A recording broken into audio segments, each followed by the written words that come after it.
ধুবুৰী জিলাৰ বিলাসীপাৰাত কেইবাদিন ধৰি চুৰি ডকাইতি আৰু হত্যাজনিত অপৰাধ সংঘটিত হৈ আহিছে।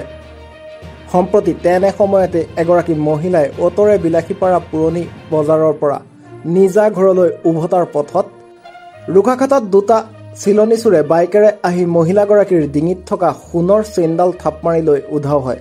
ঘণ্টেক সময়ৰ পাছতেই মহিলাগৰাকীয়ে বেলতলী চাৰিআলিত কৰ্তব্যৰত ট্ৰেফিক এজনক সমগ্ৰ ঘটনাৰ অৱগত কৰি থকাৰ সময়তেই পুনৰ মহিলাগৰাকীয়ে চোৰ দুটাক প্ৰত্যক্ষ কৰি ট্ৰেফিকজনক দেখুৱাই দিয়ে। ট্ৰেফিকজনে চোৰ দুটাক কৰায়ত্ব কৰাৰ বাবে আগবাঢ়ি যোৱাত চোৰ দুটা পলায়ন কৰিবলৈ চেষ্টা কৰে যদিও লক্ষীগঞ্জৰ পৰা ৰাইজে আটক কৰিবলৈ সক্ষম হয়। ৰাইজে চোৰ দুটাক আটক কৰি প্ৰচণ্ড উত্তম মাধ্যম সোধাই বিলাসীপাৰা আৰক্ষী চকীত গতাই দিয়ে।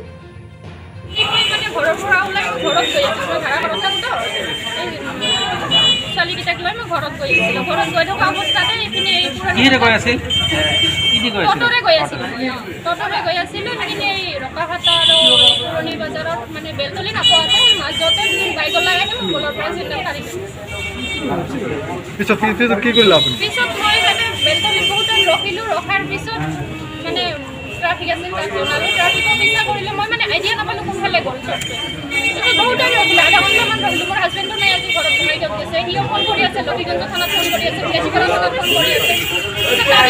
ৰখি থকা অৱস্থাতে সি ৰিটাৰ্ণ মাৰিছে, ৰিটাৰ্ণ মাৰাৰ লগে লগে মই চিনি পাইছোঁ। পিছত গোটেই পাব্লিকে পিছা কৰিছে, ট্ৰাফিকো পিছা কৰিছে। মোৰ নাম ইবি কাষ্টমাৰ বিদ্যা শংকৰ। কেনেকৈ ধৰিলে? একচুৱেলি মই মৰ্ণিং শ্বিফ্ট আছিলে আমাৰ বিলেশ্বৰ বেলতলী পইণ্টত। এতিয়া পইণ্টত মানে প্ৰায় 11:30 এটা বজাৰ ভিতৰত হ'ব ঘটনাটো ইঞ্চিডেণ্টটো। মানে মহিলা এগৰাকীয়ে মোৰ ওচৰত আহি মানে অভিযোগ দিছিলে যে মই টুকুৰি যোৱা অৱস্থাত নাম্বাৰবিহীন কোনোবা দুজন আছিলে অচিনাকি ভিতৰত আছিলে, মানে চেইন এডাল কাঢ়ি লৈ যোৱা অৱস্থাত মানে আহি মোক অভিযোগ দি আছে। তেতিয়া অভিযোগ দি আছে, মই আপুনি চালোঁ ওচৰে পাজৰে ক'ৰবাত তেনেকুৱা কোনোবা আছে নেকি নম্বৰবিহীন থকা বাইক। তেতিয়া মানে ক'তো নাই। তাৰপিছত মই আকৌ গৈ দিলোঁ বাইদেউ অহাৰ পিছত অলপ 5-10 মিনিট পিছত এই মই দুৰ্বৃত্তই পলাব চেষ্টা কৰি আছিলে সেইফালে নিজৰ ফালে। তেতিয়া কি কৰিলোঁ, মহিলাগৰাকীয়ে মোক দেখুৱাই দিলে যে এই দুটা পলাব চেষ্টা কৰি আছে। তাৰপিছত যায় মই কি ক'লোঁ, মই মানে তখন মোৰ নিজৰ বাইকখন আছিলে, নিজৰ বাইকখন আৰু ওচৰৰ পাব্লিকৰ সহযোগত মানে পিছা কৰা হ'ল।